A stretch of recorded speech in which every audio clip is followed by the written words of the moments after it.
Good afternoon, everybody. Welcome to SPI Health and Safety webinar in collaboration with MSA. Thanks to all of you for being here on this hot, sunny afternoon, we hope, to discuss a subject that affects a lot of workers and a lot of organizations in different industries, which is access to confined space from A to Z. My name is Amélie Leduc. I'm a marketing advisor for SPI. I'm pleased to have with us today Mr. Harry van Leeuwenkamp. I hope I'm pronouncing it right. Close enough? Yes, okay. Harry is a consultant and trainer at SPI Health and Safety. And I also have Mr. Silvio Brunetti, Senior Sales Manager at MSA. First of all, Harry, thanks for being here today. It's my pleasure. Harry has more than 40 years of organizational health and safety and emergency response team experience. His combined experience in consulting and on hands-on site management gives him a great perspective of all of the confined space issues. He also has an educational background in chemistry, which provides him strong analytical abilities, which is very useful in his in today's topic, anyhow. With us too, Silvio, like I said, from MSA. Hi, Silvio. Hello. Thanks for being here as well. Pleasure. Silvio has been a senior sales manager at MSA for more than 20 years. On his own, he has more than 35 years of experience in the health and safety industry. So I think it's right to say that you are in very good hands this afternoon for this webinar. Please note that this webinar is being recorded. And you will receive a replay link later today if you want to review or if you want to watch it with your colleagues who are unable to be there. Just give me one. Okay, sorry about that. So for the participants who attended our October 2017 webinar, November actually, on confined space management. This webinar is the continuation of that previous webinar. In November, we had talked about confined space management, while today we're going to focus on access procedures. People who haven't participated, though, will still be able to follow, so no worries. But we highly encourage you to watch it on our YouTube channel. As a matter of fact, I will send it to you later this afternoon through email. I will send you the replay link for that webinar as well. When we created this webinar, we had goals in mind. The first one was to, we wanted this webinar to enable you to have a clear idea of the logical sequence to follow in order to safely enter a confined space, also by respecting the various requirements. The second goal we had in mind was we wanted you to allow you to elaborate, compare, or evaluate your process of confined space access. Maybe, Harry, you want to clarify the difference between the procedure and the program, because today we're really focusing on the procedure rather than the program. Yeah, a program is a document which establishes what are the requirements in terms of the management, the roles, the responsibilities, the type of training that we want to have, all the particularities of our confined spaces. So it's really a policy statement of how we're going to perform confined space entries. A procedure is really a sequence of steps when we get to the confined space that we have to follow in order to safely enter confined space.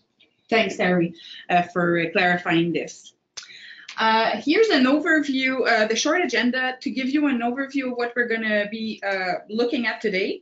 First, we'll discuss about the legislative aspects and the best practices in regards to also to the conditions of success, sorry.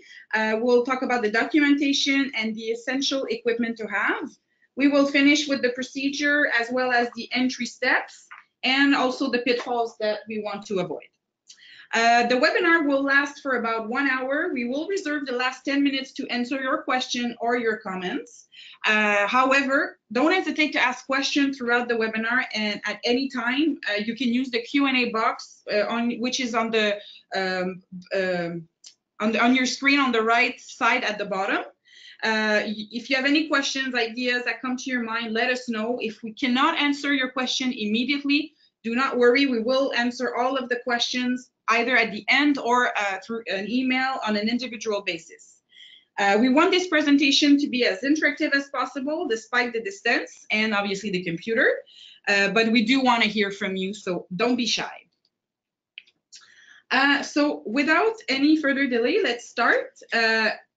Harry, is it that complex to access a confined space? Like, what makes an entry so simple for some confined spaces and for others so complex? I think we can use an analogy here where when we create a dish of a restaurant or a meal in a restaurant, this meal can be a successful meal or it can be a failure. And when it comes to this, your customers will certainly give you the answer on that. When it comes to confined space, failure is not an option. In the restaurant kitchen, the dish to be prepared is comparable to our confined space. It takes a chef who will develop the recipe for that. It includes the ingredients, the equipment, a procedure, the steps to follow. And then there's the staff who will actually produce this meal and serve it up. In a confined space, it's a bit the same. Yeah, that makes sense. What are the reasons to access confined space? The main question to ask in the development of a confined space process is, what are the reasons for entering the confined spaces? Are they for operational reasons, such as planned shutdowns or preventative maintenance? Is it for unplanned events, such as process emergencies or major breakdowns? And then we could also mention non-operational events, which are actual rescues, which is something that we try to avoid at all costs, of course. When we assist organizations, whether for expertise or training mandates, we can notice that the process of access into a confined space is not simple, and especially not known to all the stakeholders. Stakeholders are people like the permit issuer, entrant, attendant, etc. Even today, in 2018, access to confined spaces is not always respected because the process is too complex. A simple job should take only a few minutes, and it may take hours before entry is even authorized. It's not normal and very inefficient. The establishment of an efficient process of access to confined space is essential in order to optimize the access process and also to respect the regulations. The regulations in your jurisdiction, of course. One fact to note, several strategies and actions are possible. You must determine which ones are most appropriate to your reality. Remember, there are different challenges to deal with, so we want to keep it simple. The KISS principle. Above all, it is important to ask yourself some questions. The regulations highlight the obligations and responsibilities of the organizations in confined space and generate less on the entry process. It is important to ask the right questions. Do confined space practices comply with regulations? Are we well aware of the regulations and the subtleties surrounding the access to confined spaces? How can the CSA standard help to support us in our efficient process? Is the access process appropriate? If we had to go to court together to defend your current process, would we win? This is a question I often ask my clients, and often to ask the question is actually answering it. Harry, concretely, how can we answer your questions?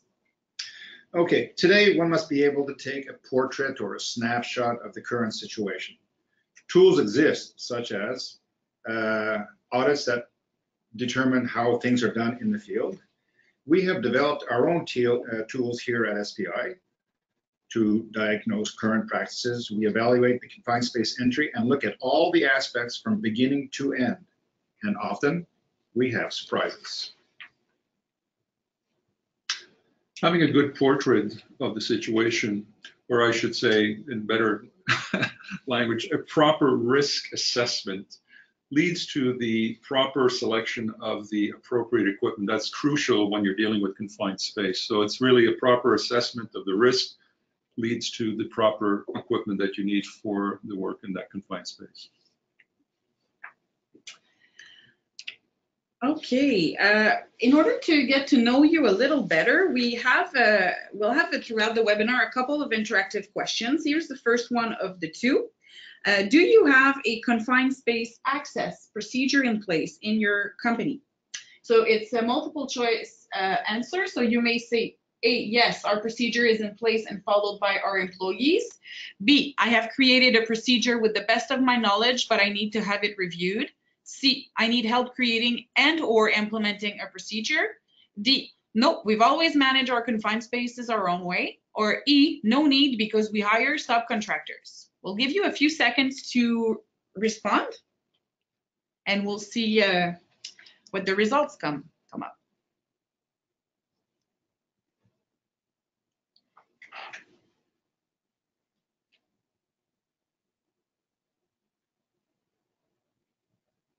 Oh, starting to have more than two.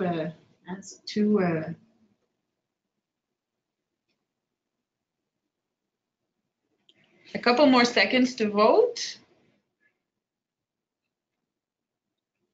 All right, perfect. Thank you. So here are the results. 65% of you mentioned that you have a procedure in place and it's followed by your employees. Good, congratulations, we like that. Excellent. 17% of you don't need to have a procedure in place because you hire subcontractors. I think we'll discuss a bit more about that after. And some of you manage your confined spaces your own way, and some of you have created a procedure but need to have it reviewed. So what do you think of these results, Harry? Well, I'm encouraged by that 65%. I'm really happy about that. However, I've seen many times people that hire contractors that take care of everything. One thing you have to realize is that you cannot remove the responsibility that you have towards these confined space activities. You have to be fully aware of what's going on to make sure that these contractors are actually doing it correctly. So the knowledge is what you really need. Mm-hmm. And what do you think, Sid? Yeah, I totally agree. I mean, a lot of people, the ones especially that hire subcontractors, if the motivating factor there is to say, well, I wash my hands with the responsibilities, that's not the case. I mean, you're still liable, you're still responsible, even though you do give it to a subcontractor. Exactly. Yeah. Thank you all for responding. That gives us a good idea of maybe what to focus on the following webinar. So. Okay, so here in this slide, we can see a number of important points to remember. Now, recently, my colleague worked with a client who was visited by a provincial inspector, something that we don't want really to happen. In his intervention report, the client told him that the inspector had highlighted many of these elements and that they were deficient, and that now he had to comply with them. So we can see in these points here how important it is to understand and respect these.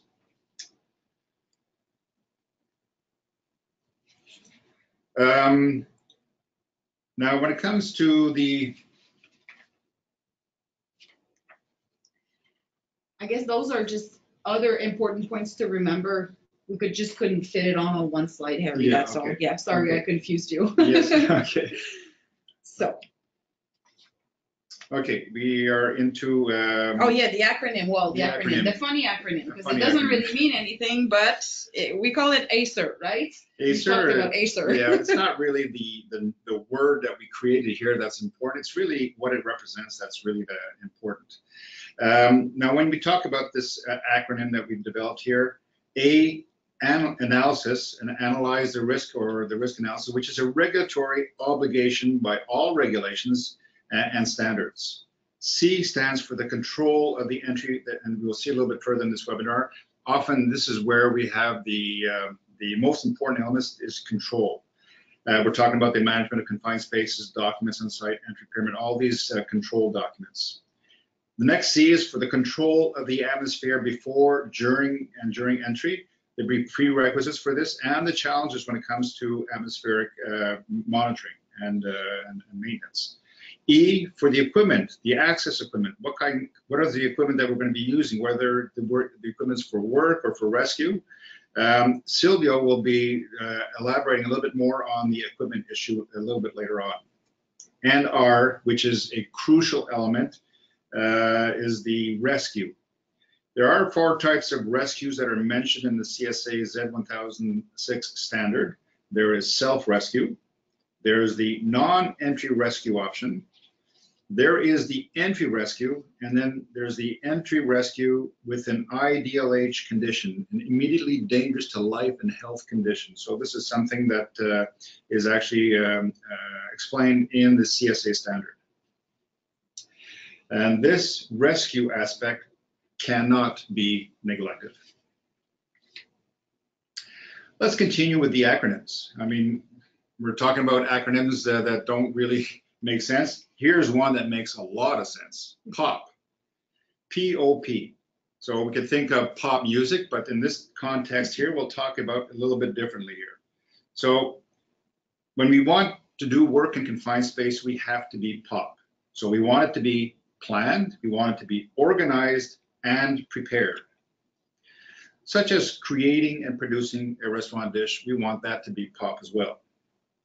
Planning is essential in work in a confined space. This step must take place a few months or weeks before the work is actually performed. Here we can think in particular of the type of work to be done, who will make the entry, etc. Then when we get to organize, the organization allows to establish the appropriate equipment to buy, to have inspected, to train the various stakeholders. The step is important to avoid surprise at the time of entry. And then on the day we're actually going to be going into the confined space, well, we're going to prepare. The preparation is a stage before entry. We can think of the issuance of the entry permit, the equipment installation and inspection, gas detection, ventilation, etc. When the confined space entry is POP, generally it goes well. Conversely, when things are not going well, one of these POP steps has failed. We talked earlier about the regulatory aspects. Now, we're not going to make regulation specialists of you, so we're not going to go into great detail here. Each province has its own regulations. The goal here in this webinar is not to interpret every article. That would take hours or even days. What is important to remember is that each article can have repercussions in efficient management. And we must add to this also the CSA Z1006 standard that we will talk about later, as well as the corporate standards that you probably have. I'd be curious to know, Harry, if Bill C-21 is a motivating factor for some of our audience members when initiating a confined space access program.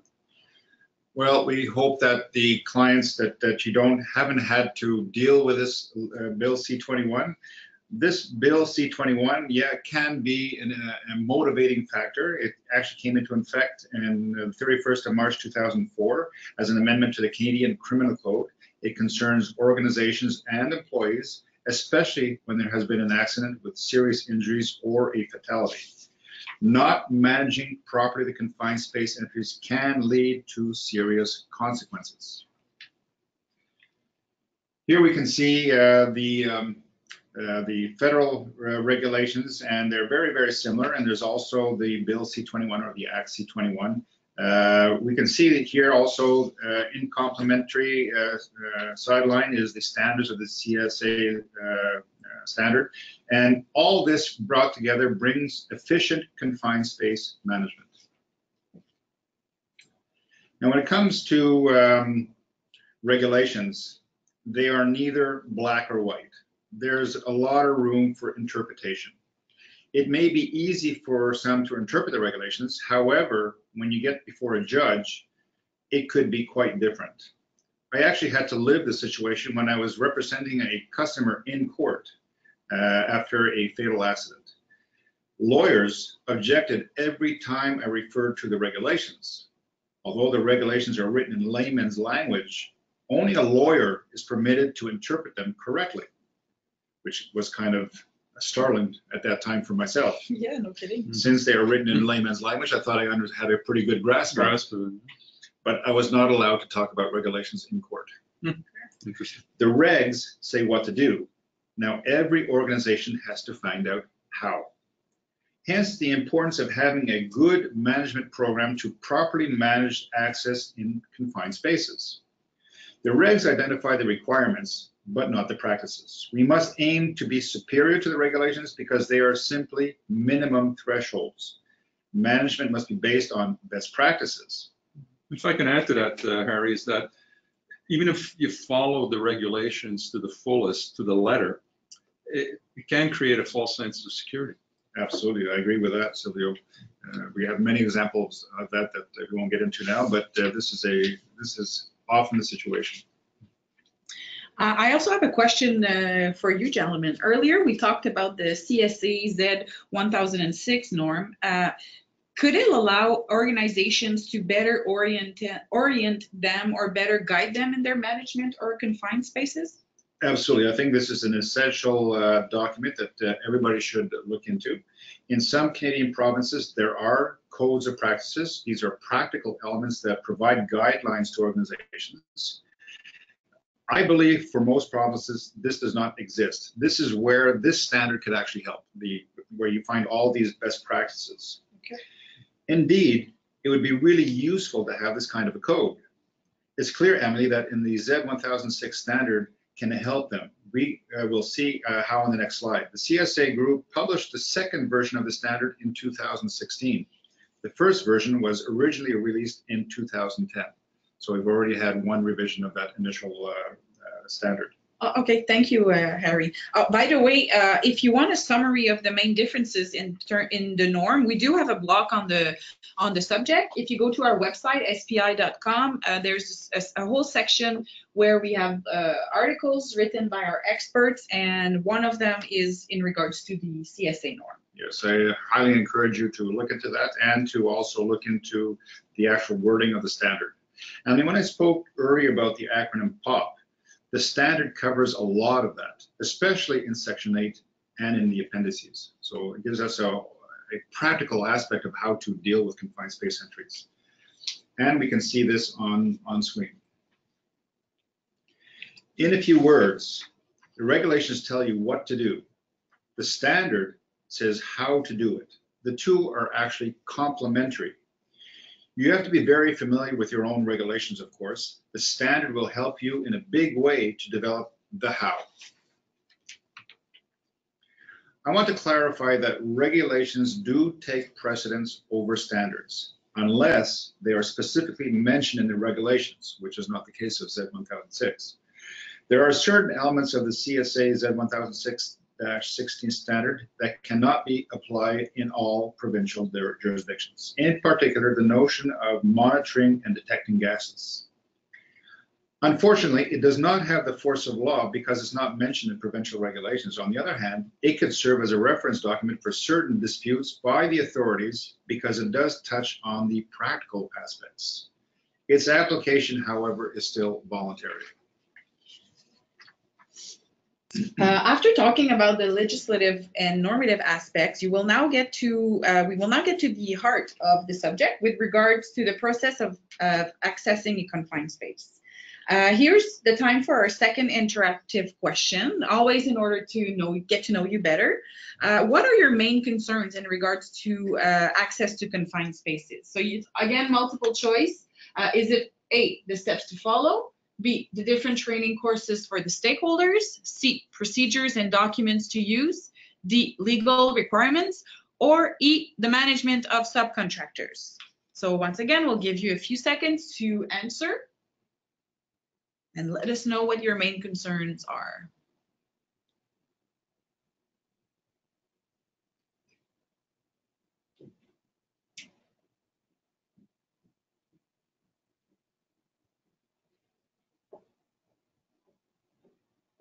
Okay, a couple more seconds.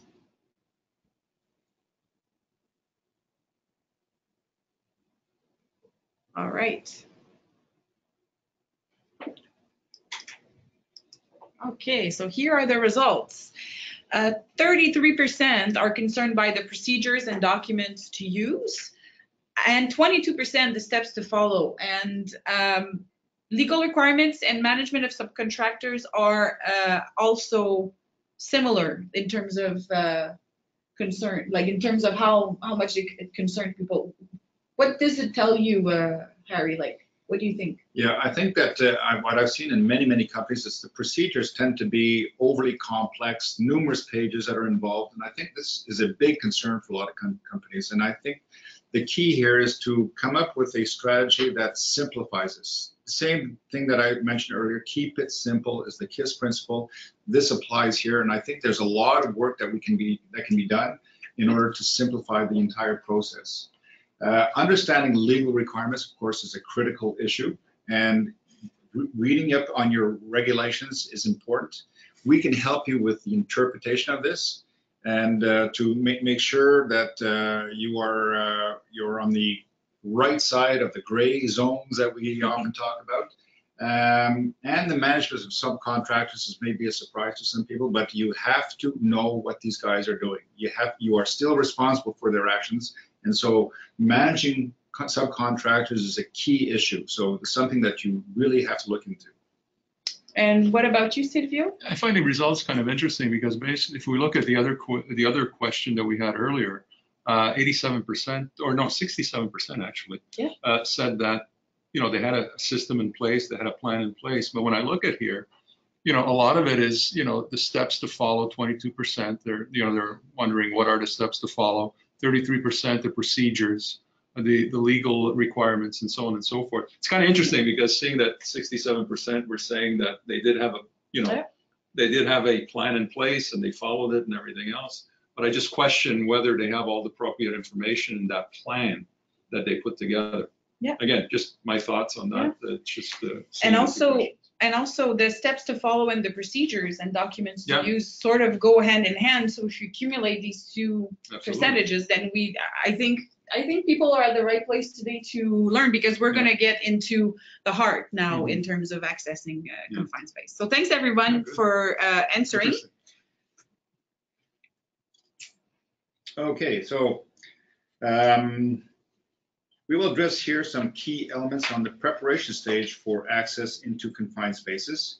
By specifying the key elements, we will also talk about best practices and the gap that's still observed in 2018. The gap, which is the gap between the desired and the current practices. Here we can see on screen some key elements on access to confined space. Number one, the management process regarding access to confined spaces is an important element in order to control all regulatory and normative aspects. All provinces require a control document to manage confined spaces. This control document is most often called an entry permit. SPI and MSA strongly suggest the use of a permit system to manage access to confined spaces. It must take into account the following conditions: a hazard analysis of the conditions concerning the confined space, the requirements for the work to be done, special conditions that can result from the accomplishment of this work in this confined space, and it is important to clearly define who will issue the permit. Generally, this management document is often completed and signed by a representative of the employer. However, it is not uncommon in some contexts to see it completed by the entrance team, the entrant and the attendant. On the other hand, an important and often overlooked step is the transfer of information between the permit issuer and the stakeholders, the workers that are actually going to be performing the work. All provincial regulations require that the workers be informed of the actual and potential hazards, the corrective measures, the required protective equipment, and even more before work in the confined space starts. We often see a large gap in these steps, and we see these via our audits. Once the permit is completed, it must be posted in plain sight on the premises near the entrance used for the duration of the work. The following documents must also accompany the permit: the data worksheet of the confined space that contains the hazards and the preventive measures to be taken, if it's not already in the permit system that you have, the confined space rescue plan, and the hazardous task data sheet, the task that you're about to perform in there. When it comes to the validity of the permit is only valid for a specified period and cannot exceed one shift. The permit is valid only when all the precautions are applied and it contains all the required signatures. The permit is no longer valid when the conditions or the job description change, the permit issuer is no longer available and cannot be replaced, or the end time has reached or the shift has finished. Now, regarding the roles and responsibilities, it is important at the time of access that everyone knows who does what, how, and why. There has been some improvement in recent years, except for the attendance role and his responsibilities. Even today in 2018, they are not well understood and applied when working confined space. My colleagues and I put a lot of importance in our training, and it is not for nothing, Emily, that SBI wrote a blog in May 2015 on this topic entitled The Confined Space Attendant, an Overlooked but Essential Role. People can actually go to this SBI website to read this, this blog. Absolutely. During various mandates, attendants were discovered to sleep, spend time on their cell phone, even leave their post to chat with other workers. Oh, geez. I even have seen an attendant enter the confined space to keep his eyes on the entrant, which is completely an infraction. That is why often now the attendant is identified and can be seen on the screen. We can compare this to a guide dog scarf that identifies him as a working dog. Entry prohibited. It is important to put in mechanisms in place to prevent anyone who is not assigned to perform work or rescue in a confined space to enter. Only persons authorized on the entry permit, or rescuers of course, something we hope that doesn't happen, are permitted to enter a confined space. This control responsibility is given to the attendant. On the other hand, when the confined space is left unattended, there are physical mechanisms to put into place. A critical and required element is, I think that is the gas detection. I think that you excel in this area, Silvio. Yeah, and gas detection, when it comes to gas detection, the thing that's very important is that when we're working in confined space, you want to ensure that the instrument that you're using is working properly. And the only way to do that is by doing a bump test. Now, the beauty with our equipment is that when you do a bump test and it succeeds, and this should be done before each day's use, is you get a check mark. And, you know, we've all been to school and check marks are really a positive thing.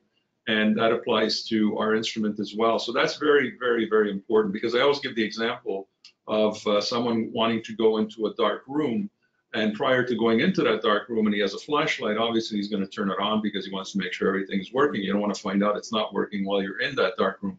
Same thing with an instrument. The instrument has to be bump tested. Now, the calibration part of it gets done only after either the bump test hasn't passed, maybe the instrument has fallen into water or fallen onto the floor. If you question it in any way, shape, or form, you should be doing another bump test. Or if you have 3 shifts, as soon as the second shift comes, it's the individual using the instrument, and again, it's his life that's in jeopardy or is at risk. He should be doing another bump test. But rule of thumb, before each day's use, you do a bump test. And by the way, that check mark that I spoke to you about earlier is there for 24 hours. So, but then again, the next day, it's another day, and a bump test should be done automatically. So we see that check mark. Yeah. The detector checks it. Exactly. Exactly. Well said. Well said.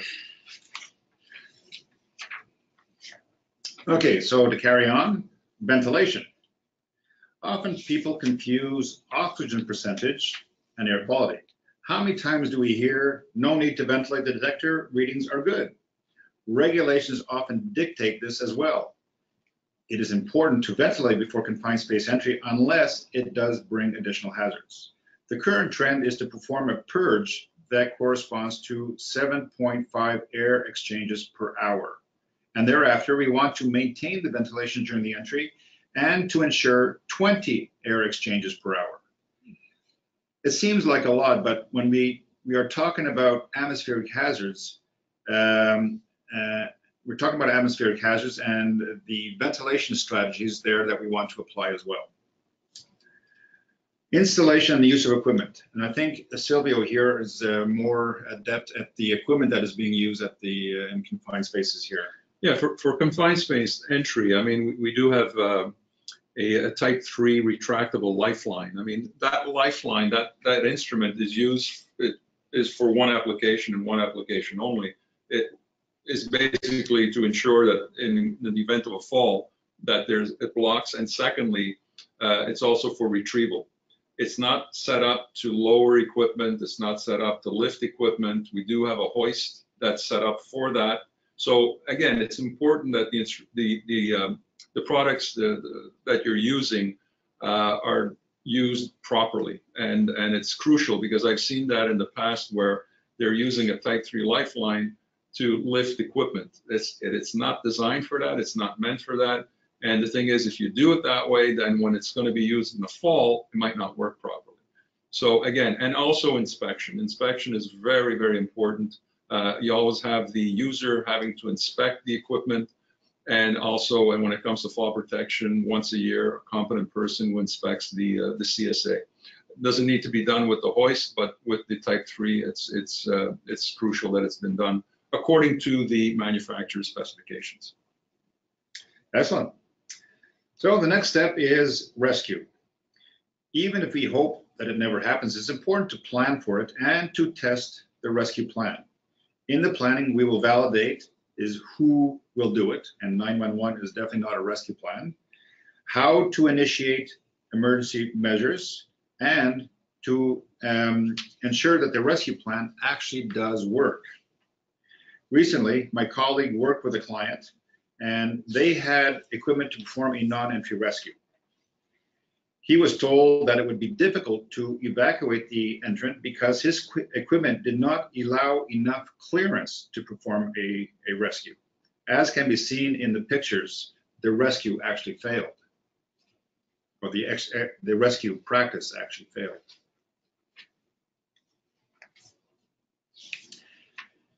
In the previous webinar that we did back in November, we defined a confined space entry as described by the CSA standard. Now, an entry is the action by which a person enters into a confined space. Entry includes ensuing work or rescue activities in a confined space and is considered to occur as soon as any part of the entrance body breaks the plane of the opening into the confined space. Now, this is the starting point for setting up our confined space access process. Okay, so now we'll look at some of the most common confined space entry steps. After seeing the key elements, we will now address the steps to access the confined space. It is also a summary of what has been seen so far. So when it comes to the preparation, the important step must be done a few days or hours before the scheduled time of the entry into the confined space. So these are things that are done before entry. Target the confined space, define the work to be done. It's important to involve the various stakeholders as well. Gather all the necessary documents, such as the permits and data sheets, rescue sheets, and all this. Identify the hazardous preventive measures to be applied in the confined space where the work will be carried out. Gather all the required equipment, which is indicated on the permit information system, and perform the inspections and verifications of each equipment. In the event of a defect in one or more equipments, notify the person responsible. No entry into a confined space should be conducted with improper or defective equipment.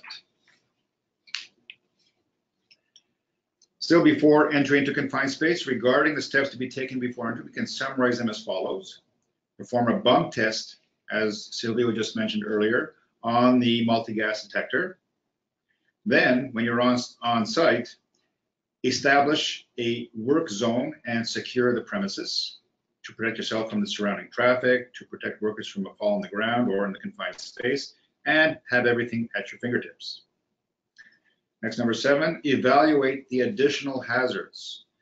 The permit system will identify those that have been pre-established, but there can be additional hazards for the day that we're actually going to be performing the work. These additional hazards are those that may be present at the time of access and that does not appear on the documentation, such as shutdowns where there are several activities taking place nearby the confined space, Some weather factors when the confined space is outside, such as we're living today with the heat wave, and the products and the tools that the entrant wishes to enter inside the confined space. Next, we should perform the lockout tagout, the lotto we often call it, if applicable to the confined space. And I'd say that in most cases, most confined spaces do require an appropriate lockout tagout to control hazardous energies. Install the required equipment, such as a barricade, the hoist system, and apply the actions on the permit. Finally, we want to issue the permit. For this, we must validate with the stakeholders involved the contents of the documents or transfer of the information, the working method, the application of preventative measures, and the roles and responsibilities. A trick I use when I issue permits under these uncertain mandates is I use a pad on which I have stuck on one side the roles and responsibility of the attendant, and on the other side those of the entrant, and I make sure that they are aware of their own responsibilities. Then check the monitoring method and the communication.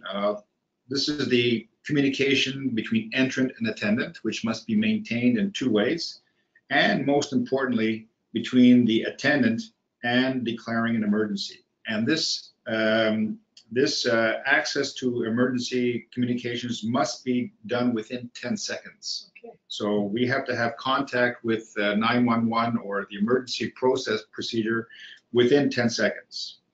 Mm-hmm. Then we want to perform the initial gas detection according to the sampling method established and indicate the values on the permit. We have to record the values, the readings. Verify the air quality at different levels and areas of confined space. Subsequently, entry can be allowed. So next phase, we're now the steps that we have to perform during the entry of a confined space. We suggest that you perform continuous air monitoring and detection and ventilation for the duration of the work. And we want you to bring in an emergency flashlight inside. Perform the work safely according to the specifications of the permit with a permanently on-site attendant. The attendant must enforce the safety perimeter, manage the entries and exits of the workers, and stay on the lookout for any sign of change outside and inside the confined space. He must also maintain contact with the entrant according to the pre-established intervals. The entrant, for his part, must inform the attendant that he is doing well by communicating with him according to the same pre-established interval. The attendant must evacuate the confined space when the alarm of the gas detector attached to the entrant in the confined space is triggered. He must immediately notify the attendant and leave quickly. The readings must then be indicated on the gas detector must then be recorded, which is an element of the regulations. In the event of illness or discomfort on the part of the entrant, the confined space of the person entering the confined space, even the gas detector alarm does not sound, the latter must inform the attendant to exit at once. The permit issuer in charge of entry will have to be informed, and the workers will have to follow his instructions. The attendant must apply the rescue procedure in any one of the following situations. He can neither hear nor see the entrant, nor determine his condition, so that the established communication protocol has actually failed. The gas detector alarm sounds and the entrant does not exit. The entrant calls the attendant for help. So these are all reasons to initiate the rescue procedure. And then finally, once the job is done, we're going to terminate a confined space entry. After entry, it is important to make the place safe. If the work is completed, close the access to prevent any additional falls or other events. If the work is simply suspended, such as the end of a shift or must be restarted later, make the place safe means closing the gas cylinders, removing the hoses, closing the welding machines or other electrical equipment, preventing any accidental fall from other events. And this responsibility is given to the attendant before he or she leaves. Conduct a quick debriefing if necessary to discuss changes, improvements to the documentation at the next entry. retrieve the documents and return them to confined space manager for archiving purposes. They have to be archived. And finally, I would like to mention some of the pitfalls to avoid in the confined space entry procedure. Do not wait until the last minute to plan, organize, prepare the access. What happens then is that we often want the work to be completed even before they get started. The process is long and often people are waiting. We must also manage unforeseen events. An entry in a confined space scheduled for a certain time is rarely started on time. So you've got to be coordinated. Otherwise, it may happen that the rescue plans are not tested, the document information has not been updated despite changes or errors, the workers have not been trained, or training has expired. We could spend a lot of time on this subject, but we'll keep it short. Access to confined spaces must be known to everyone. Even today, during our interventions with clients, the workers are often confused when it comes to the time to carry out the work in confined spaces. It is necessary to avoid sloppiness, often caused by old, outdated habits, and often by regular workers of the organization, especially the older workers who have always done it the same way, or confined spaces where entries are frequent. They've always done it this way again. It must be remembered that close to 80% of the confined space accidents occur in confined spaces where the work has already taken place, and this without a problem. In closing, we must eliminate the loss of time when issuing the permit. We must find the winning recipe, like the recipe of the kitchen that we mentioned earlier. And for this, sometimes it's necessary to test our procedures to find the right recipe. In summary, it must be kept simple. The KISS principle definitely applies. And avoid embarking on overly complicated procedures. What is done in the field, however, can be quite different than what is expected in theory. Thank you, Harry. Now let's see with Silvio, how can MSA help participants in their confined space management? Okay, well, MSA is a company that's been around over 100 years. I mean, it's one of the largest PPE manufacturers in the world. We offer a complete range of confined space products, but I could even add to that where we have a complete line of products designed for different applications. But one of the larger applications that we deal with is confined space.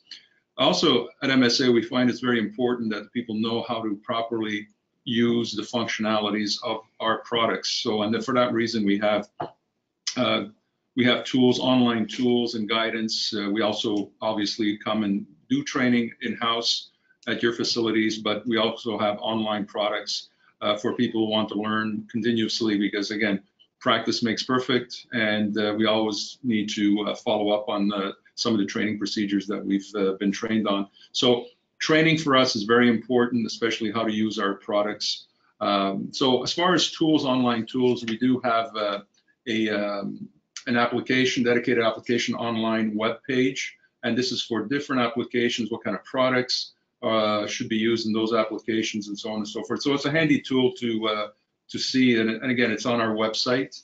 Also, we have a guide, a response guide, and this response guide comes in very handy for people who are using cartridges for different applications. What kind of cartridges do I need to use for certain gases, and also as far as the PPMs, when it surpasses a certain PPM, do I go from a cartridge to an airline system? So that's where you'll get a lot of that information there. And also it'll even tell you in certain cases what kind of gas detection you need as well. So that's a handy tool to look at, and again, available on our website. Also, we have MSAU. MSAU is a MSA University. Basically, what we offer there are videos, care and use videos of our products. The nice thing with that is that you have a quiz after watching the video. You can take a quiz. It's basically 10 multiple choice questions, and very simple, straightforward. And you also can print a little certificate saying that you know the product a little bit better, which is also important to do. And your employer can also save that as well in their file. So that's also a good tool to have.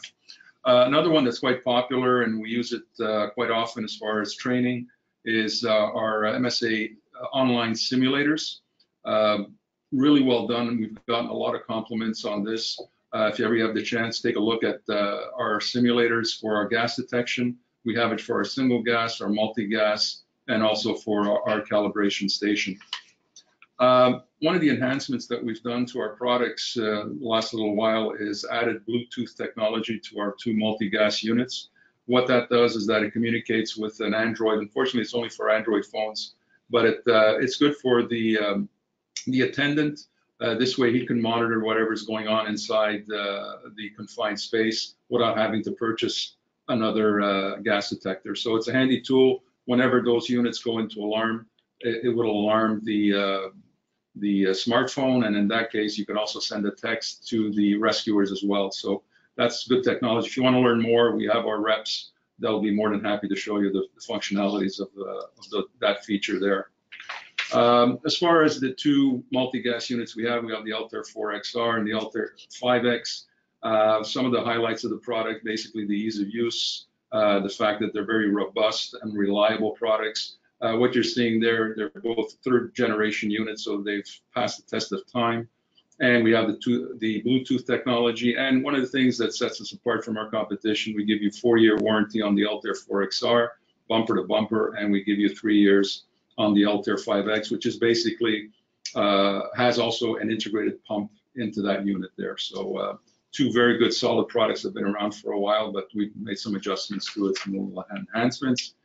The Galaxy GX2 station, again, very simple unit. It's our 2nd generation there, 2-year warranty. It just makes bump testing and calibration that much easier.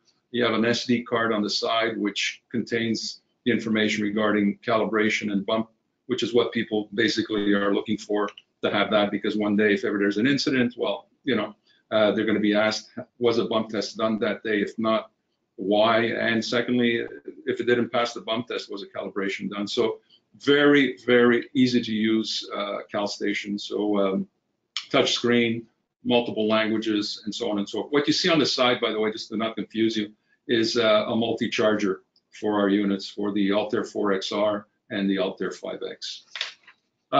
As far as confined space entry, we have your conventional tripod with the Type 3 lifeline. And again, like I was saying before, that Type 3 lifeline is only for personnel, maximum 310 pounds. And then you have your hoist for equipment. So that's, again, that's a tripod for specific entries. Now, also in some cases, maybe the tripod, depending on the size of the hole, you might not be able to use that. So you might want to go with a portable davit system like you have here. And again, those 2 components that I spoke to you about earlier are compatible with this unit here. So again, as we've mentioned all along on this presentation, you have to do an analysis of what your needs are, and this is part of it.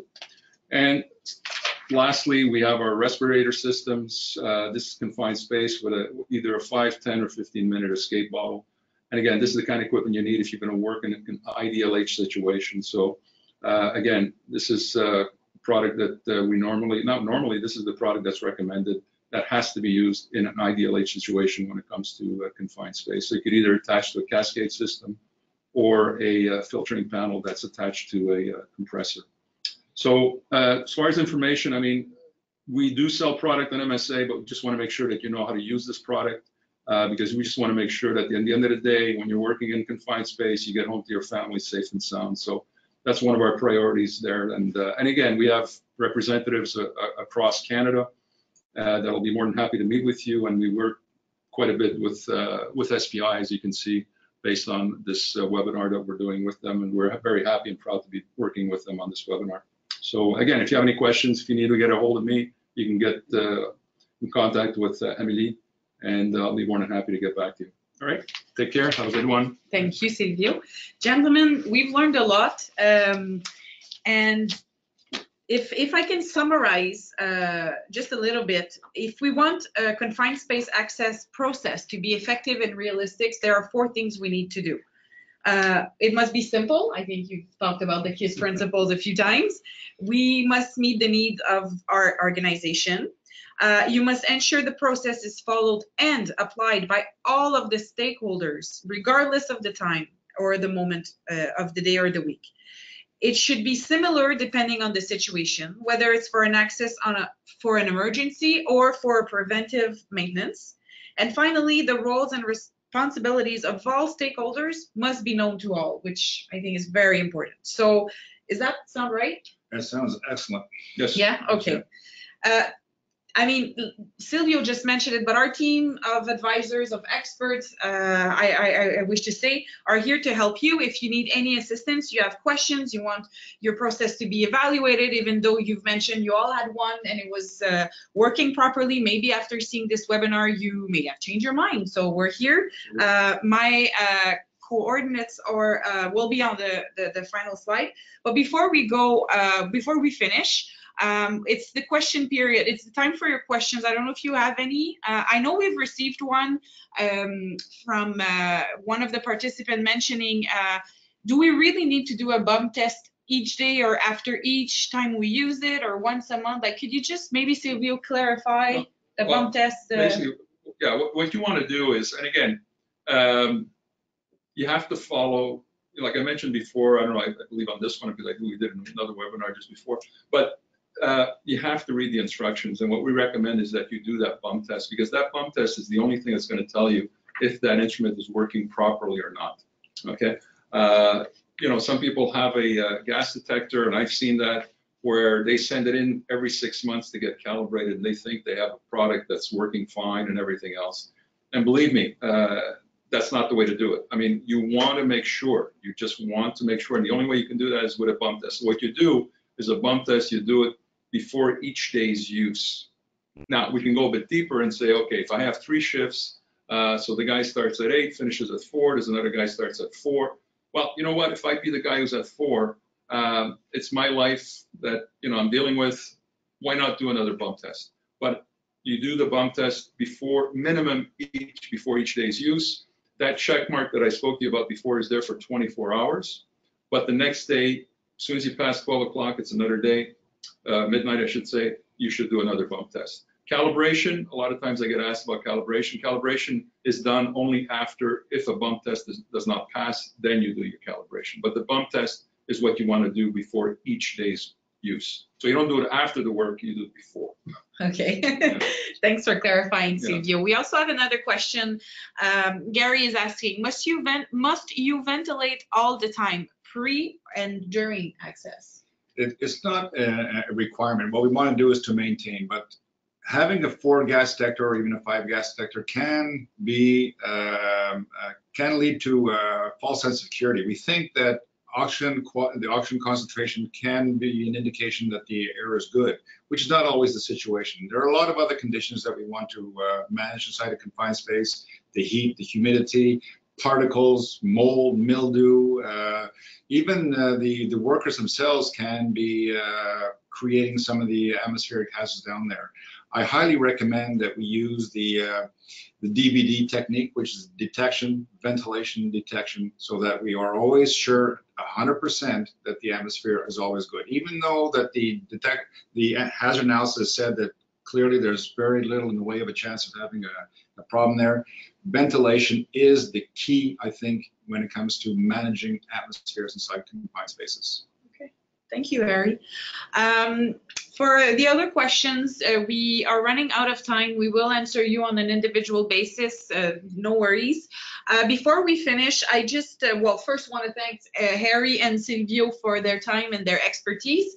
45 years of experience, 35, I think we can't have anything better than that. Actually, SPI and MSA would like to offer you a practical guide on access to a confined space, which is basically relates the concrete aspect of this presentation in terms of norms, accident, the importance of bump test and calibration, the introduction steps to not the introduction, sorry, the access to a confined space, the procedure, and also a document. It's one page where you can auto-diagnostic yourself, your actual practices in terms of confined space management.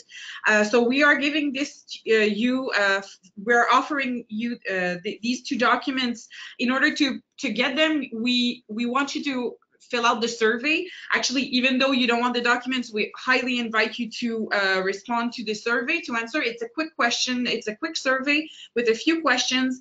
This helps us to improve our upcoming webinars, but also better target your interests and continue to offer free virtual conferences like this one. We do about 9 or 10 a year, and we really want you to cover the points, the subject that you are looking for.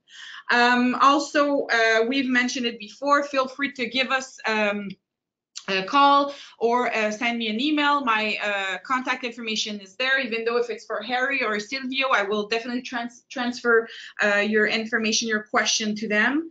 I wish we will see you in another upcoming OHS webinar. The summer, the vacations are just around the corner. Maybe some of you are tomorrow. We just want to make sure you are safe at home, at work, on the road, and looking forward to present you some more webinars back in September. Thank you all. Thank you, and have a wonderful day. It's been a pleasure. Thank you very much. Thanks.